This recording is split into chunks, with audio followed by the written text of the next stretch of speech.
ਸਾਰੇ ਪੰਜਾਬੀਆਂ ਨੂੰ ਅਪੀਲ ਕਰਦਾ ਕਿ ਪਹਿਲਾਂ ਤਾਂ ਅਮਨ ਸ਼ਾਂਤੀ ਬਹਾਲ ਰੱਖੀ ਜਾਵੇ। ਦੂਜੀ ਗੱਲ ਇਹ ਹੈ, ਪੰਜਾਬ ਦੇ ਵਿੱਚ ਪਿਛਲੇ 50 ਸਾਲ ਹੋ ਚੱਲੇ ਆ ਤਕਰੀਬਨ, ਕੋਈ ਨਾ ਕੋਈ ਜਿਹੜੀਆਂ ਗੁਰੂ ਗ੍ਰੰਥ ਸਾਹਿਬ ਦੀ ਬੇਅਦਬੀ ਦੀਆਂ ਘਟਨਾਵਾਂ ਹੋ ਰਹੀਆਂ ਨੇ। ਪੰਜਾਬ ਦੇ ਵਿੱਚ ਹੀ ਸਿੱਖਾਂ ਦੀ ਵਸੋਂ ਸਭ ਤੋਂ ਜ਼ਿਆਦਾ ਹੈ ਅਤੇ ਮੈਂ ਵੇਖਿਆ ਕਿ ਰਾਜਨੀਤੀ ਜਿਹੜੀ ਹੈ ਉਹ ਇਸ ਕਰਕੇ ਬਦਨਾਮ ਹੋ ਰਹੀ ਹੈ ਕਿ ਜਦੋਂ ਵੀ ਕਿਸੇ ਕੋਈ ਸ਼ਕਤੀ ਆਉਂਦੀ ਹੈ, ਜਿਹੜੇ ਅਸਲ ਦੋਸ਼ੀ ਹੈ ਉਹਨਾਂ ਨੂੰ ਸਜ਼ਾਵਾਂ ਨਹੀਂ ਹੋ ਰਹੀਆਂ। ਜੇਕਰ ਦੋਸ਼ੀਆਂ ਨੂੰ ਸਜ਼ਾਵਾਂ ਹੋਣ, ਫੜੇ ਜਾਣ ਅਤੇ ਲੋਕਾਂ ਦਾ ਵਿਸ਼ਵਾਸ ਹੋਵੇ ਅਤੇ ਦੁਸ਼ਮਣ ਨੂੰ ਡਰ ਹੋਵੇ, ਅਪਰਾਧੀ ਨੂੰ ਡਰ ਹੋਵੇ। ਇਸ ਕਰਕੇ ਜਿਹੜੀ ਹੈ ਨਾ, ਮੈਂ ਪੰਜਾਬ ਸਰਕਾਰ ਨੂੰ ਰਿਕੁਐਸਟ ਵੀ ਕੀਤੀ ਕਰਦਾ, ਲਿਖ ਕੇ ਵੀ ਭੇਜਿਆ ਕਿ ਇਹਨਾਂ ਦੀ ਪੜਤਾਲ ਹੋਣੀ ਚਾਹੀਦੀ ਹੈ, ਪ੍ਰੀਵੈਂਟਿਵ ਐਕਸ਼ਨ ਲਿਆ ਜਾਣਾ ਚਾਹੀਦਾ ਔਰ ਜਿਹੜੇ ਦੋਸ਼ੀ ਆ ਉਹਨਾਂ ਨੂੰ सख्त ਤੋਂ सख्त सजावां मिलनियाँ चाहिए। लेकिन सर जो जानकारी आ रही है कि जो जिसने घटना घटी है वो उसी गांव का रहने वाला है।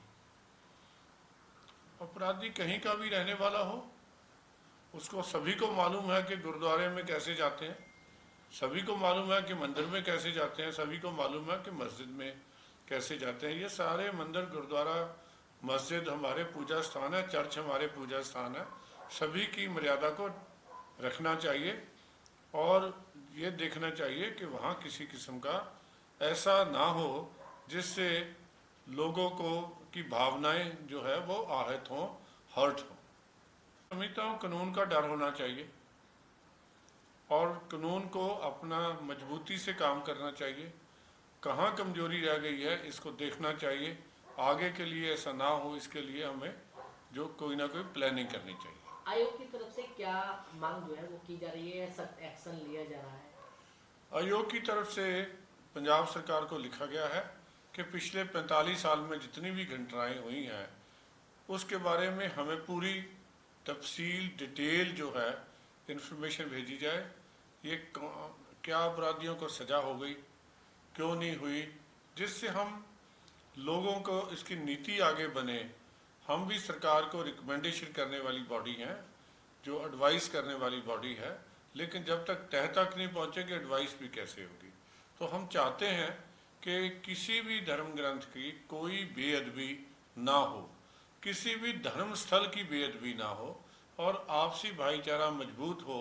सभी एजुकेशन की तरफ, एम्प्लॉयमेंट की तरफ ध्यान दें, जिससे हमारे पंजाबियों का मनोबल बढ़े और पंजाब जो है फिर से विकास के रास्ते पे चले। मानने वाला सिख होता है, कपड़े पहनने से, दाढ़ी के से रखने से किसी को सिख नहीं कहा जा सकता। उसकी पड़ताल होनी चाहिए, वो आदमी कौन है, क्यों उसने ऐसा किया, उसके दिमाग में क्या आया, ठीक है कि नहीं। इसको हम इसी बात पे, जब किसी का दिमाग ख़राब होता है वो जाके गुरु ग्रंथ साहब की ही बेअदबी क्यों करता है, चाहे केसगढ़ साहब अनंतपुर साहब में हो या मोरिंडा में हो। ये दोनों जगह जो है बड़ी चिंता का विषय है। हमने इसीलिए सरकार को लिखा है कि ये संवेदनशील मामला है, इसको पूरी संवेदना से इसको हल करना चाहिए। हमने चीफ सेक्रेटरी अरुणाचल प्रदेश से रिपोर्ट मांगी है और हम देखेंगे कि इंसाफ हो और इसकी पूरी पड़ताल करेंगे, सिखों की भावनाएं आहत ना हो। इसके लिए हमने चीफ सेक्रेटरी और गवर्नमेंट ऑफ अरुणाचल प्रदेश को पत्र लिखा है। लेकिन कल से कुछ वीडियो फोटो भी सामने आई है कि सर कहीं ना कहीं जिस तरीके से नाम जो है बदले जा रहे हैं, क्या आयोग?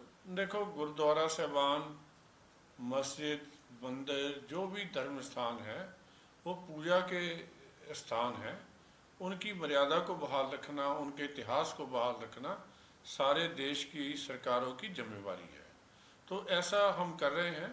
बाकी जो बेसिकली जिम्मेवारी लोकल गवर्नमेंट की है कि किसी भी धर्म की कोई भावना आहत ना हो, इसको सामने रख के काम करना चाहिए। यह अरुणाचल प्रदेश में दो मिनॉरिटीज़ का एक दूसरे से टक्कर है, बौद्ध और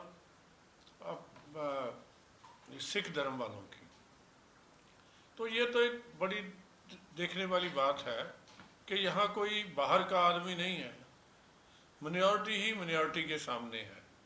तो उसके देखिएंगे हम दोनों में इंसाफ हो, सच हो, और अगर वो गुरु का घर है, पुराना है, तो उसको उसी तरह मेंटेन होना चाहिए। हम हमेशा सभी धर्म सभाएं करते हैं, बैठक करते हैं, सभी धर्मों के एडवाइज़र हमारे पास हैं।